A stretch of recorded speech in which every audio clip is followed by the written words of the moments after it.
मानस चिंतन पर आप सभी श्रोताओं का स्वागत है। प्रभु कृपा से जो है आप 37 दोहे की पहली चौपाई जो है आप श्रवण कर रहे हैं बालकांड अयोध्या वो जो है बालकांड श्री रामचरितमानस से। ज्ञान नयन निरखत मन माना, इस पर चर्चा चल रहे थे पिछली चर्चाओं में।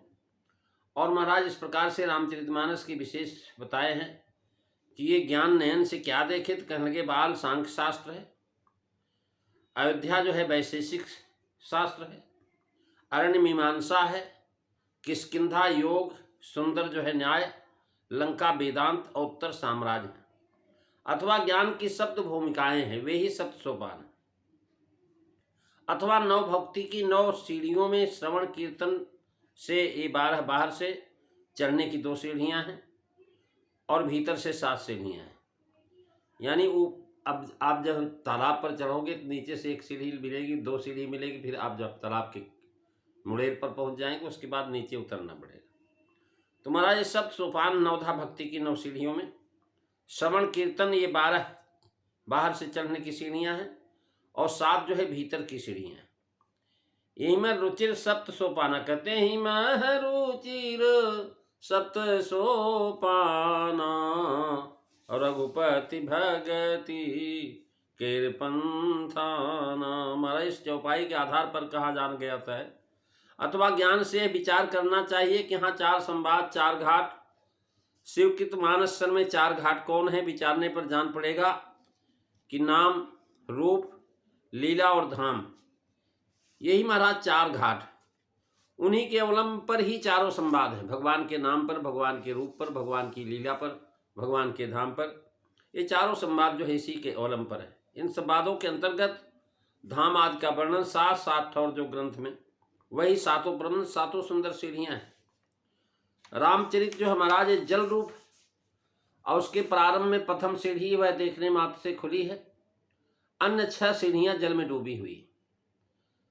प्रारंभ समय जो अवध प्रभाव वर्णन किया गया है महाराज भगवान बालकांड के अंतर्गत, राम धाम दा पुरी सुहावन लोक समास्तो विदित यति पावन, ये महाराज प्रथम सोपान है। फिर राम जन्म समय जो वर्णन किया, अवधपुरी सोहई यही भांति प्रभु मिलन जन आयु राति, महाराज ये दूसरा सोपान है। फिर विवाह समय, वन से लौटने पर, राज्याभिषेक होने पर, भुसुंडी प्रसंग में तथा शिव वचन में धाम का वर्णन है। यद्यप अयोध्या हमेशा सुहावनी है, भगवान कहते हैं जन्मपुरी जन्म भूमि मम पुरी सुहावन उत्तर दिशि बहु सरजू पावन और देखत पूरी अखिल यज्ञ भागा। महाराज अवध प्रभाव जान तब प्राणी जब भगवान की जो महाराज भक्ति उसके हृदय में आ जाती। अवध का प्रभाव तभी जान सकता है। शेष 5 सीढ़ियां धाम सप्त प्रभान दैन घाट से है। इसी प्रकार याज्ञवल्क भारद्वाज संवाद, लीला अवलंब कर्म घाट सप्तपद लीला सोपान है। ते ही अवसर भंजन मई भारा हरि रघुवंश लीन अवतारा, पुण्य प्रभु कहो राम अवतारा बालचरित कहो उदारा। भाव यह कि इसमें भीतर खट शास्त्रों में तत्व भरे हैं।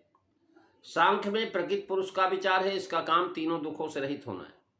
उसमें 25 तत्वों की उत्पत्ति माया से कही, जिनके विवेक से दुख निवृत्त होता है। राम जी ने प्रथम कुछ इच्छा नहीं थी, पर जब जानकी जी फुलवारी में संजोग हुआ तो इंद्रियों के कार्य उनमें होने लगे। माया से सब कार्य बालकांड में है। यह भी दिखाया है कि प्रकृत पुरुष के अधीन है। वैशेषिक का विषय महाराज पदार्थ विशेष से वस्तु वैराग है। इसमें 6 पदार्थ माने गए हैं। इनसे महाराज ज्ञान से विरक्ति होती है। अयोध्या कांड में राम जी का विशेष धर्म पर आरूढ़ होना यह दिखाया है। सिद्धांत यह है कि वेद विहित कर्म के अनुष्ठान द्वारा परम पुरुषार्थ का लाभ प्राप्त होता है। अरण्य कांड में सब बातें राज धर्म अनुष्ठान आदि की हैं। धर्म से स्वर्ग की प्राप्ति, मोक्ष नहीं। मोक्ष के लिए योग युक्त धर्म अनुष्ठान करना चाहिए, इसलिए किष्किंधा कांड का आरंभ किया। योग का विषय चित्त वृत्ति निरोध है। इसका काम शांति, अपने निरुपाध स्वरूप से जानना इसका जो है सिद्धांत है। इन बातों का ज्ञान बिना तर्क शास्त्र के नहीं होता। अतः सुंदरकांड प्रारंभ किया। न्याय का विषय 13 पदार्थों का जानना। इनमें 5 कांडों में पूर्ण रीति से प्रतिज्ञा समुद्र बंधन की, इससे राम बाण, उपनयन, समुद्र बंधन, निगमन, पार जाना। महाराज उदाहरण है राम बाण का संधान। न्यायुक्त योग से मोक्ष नहीं, इसलिए वेदांत रूप लंका कांड का आरंभ किया है। वेदांत रूप ब्रह्म जीव का एक है। जीव रूप विभीषण वैराग्य के भ्राति सुख त्याग पूर्वक राम से बढ़कर के कुछ नहीं, यह विवेक उसके मन में जब उत्पन्न हुआ तो महाराज वह महामोह रावण के नाश की इच्छा से पार ब्रह्म भगवान श्री राम की शरण में पहुंचता है। यद्यपि ये सब बातें जो है ब्रह्मानंद प्रापक हैं, फिर भी आनंद क्षणिक। और राम जी की जो है साम्राज्य लक्ष्मी का शोभा बिना और किसी में सामर्थ्य नहीं है कि मन को स्थिर रख सके, इसलिए साम्राज्य स्वरूप उत्तरकांड का आरंभ किया। इससे सिद्ध हुआ सर्वगुण संपन्न जीव का राम भक्ति बिना सब साधन व्यर्थ है।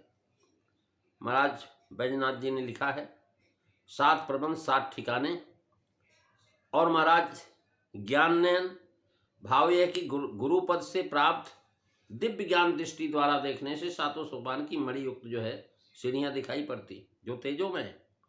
ज्ञान घाट के सोपान से मणिमय, कर्म घाट के माणिक में, उपासना के गज मुक्ता में और दैन के मुक्ता में दिखाई पड़ते। भावार्थ यह है कि वेद राशि की भांति तेजो में है। भारद्वाज जी को जब इंद्रदेव ने वेद राशि का प्रदर्शन कराया तो वे उन्हें तेज से पहाड़ों की भांति दिखाई पड़े। इसी भांति दिव्य दृष्टि पाने से वेदावतार 7 सोपान तेजो में दृष्टिगोचर होते हैं। महाराज 7 कांड इस मानस की 7 सीढ़ियां, इन पर क्रम से महाराज क्रम से मन चढ़ना और ज्ञान दृष्टि से देखता जाए। अर्थात ऐसा न हो कि पहली सीढ़ी बाल की बिना पूरी किए और दूसरी से अयोध्या पर पैर रख दे। ऐसा करने से महाराज पहली सीढ़ी में कहाँ कब पैसे चित्र हो रहे हैं ये देखने में नहीं आए। इसलिए पहली सीढ़ी को छोड़ करके दूसरी पर पैर रखने से संभव है कि पैर फिसल जाए और चित्र के साथ अंग भंग हो जाए, साफ न दिखाई पड़े। सप्त प्रबंध मानो 7 पुरियों की भांति मुक्ति के प्रापक है। बालकांड अयोध्यापुरी है क्योंकि श्री राम जन्मभूमि से बालचरित आदि इसी में हुए।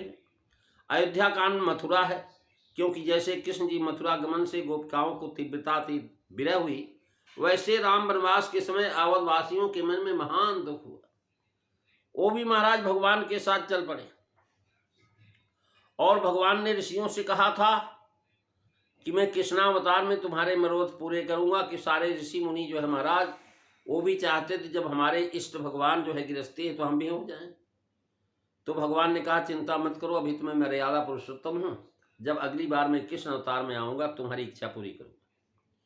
ये महाराज कृष्णोपनिषद में स्पष्ट है कि अरण्यकांड में तो माया का काग, खरदूषण आदि की माया, मायापति माया से खर आदि का वध, माया का सन्यासी, माया का मृग, माया की सीता, सब माया ही माया है।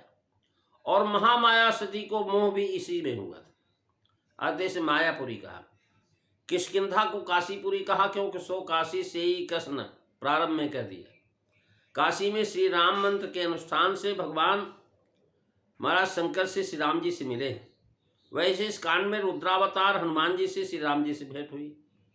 सुंदर कांड जो है कांचीपुरी है क्योंकि यह पूरी साझे की है। आदि शिव कांची हो आदि विष्णु कांची। इसी प्रकार यहाँ पहले हनुमान चरित्र है जो महाराज शिव काशी कहलाती, उत्तरार्ध में रामचरित्र जो विष्णु कांची। लंका जो अवंतिका है क्योंकि यहाँ महाकाल लिंग है और लंका कांड में शिवलिंग की स्थापना उत्तरकांड द्वारावती है क्योंकि श्री कृष्ण ने राजभोग किया और पुरी को ले गए। वैसे श्री राम जी ने गुणातीत और भोग पुरंदर होकर के राज किया और प्रजा सहित अपने धाम को गए, अतः सबको सुखा गया। सीढ़ी नीचे से बढ़ती है, नीचे और ऊपर की सीढ़ियाँ बड़ी होती। महाराज नीचे से जब चलने शुरू करेंगे आप, नीचे से बनती सीढ़ी ऊपर से तो बन नहीं सकती। वैसे यहाँ रामचरितमानस में बालकांड से प्रारंभ होकर के उत्तरकांड पर समाप्ति। नीचे 2 सीढ़ियाँ 12 और अयोध्या हैं और बड़ी है। लंका और उत्तर कांड तक जो है ऊपर 2 सीढ़ियाँ हैं, ये भी बड़ी हैं। लेकिन किष्किंधा और सुंदरकांड ये बीच की सीढ़ियाँ ये छोटी। महाराज ये सीढ़ियाँ ऊपर से बनी हुई हैं। महाराज पहाड़ों पर तालाब के घाट की सीढ़ियाँ ऊपर से काट काट कर बनाई जाती हैं, और इसलिए बता रहे हैं कि महाराज ये भगवान की महिमा बड़ी विचित्र है। प्रथम सोपान बालकांड के अंत में आप ब्याह आए राम ब्याह घर जपते बसे आनंद अवध तब सबते। इसका जोड़ मता द्वितीय सोपान अयोध्या कांड आदि के जब से राम ब्याह घर आए नित नव नूत मंगल मोद बधाए।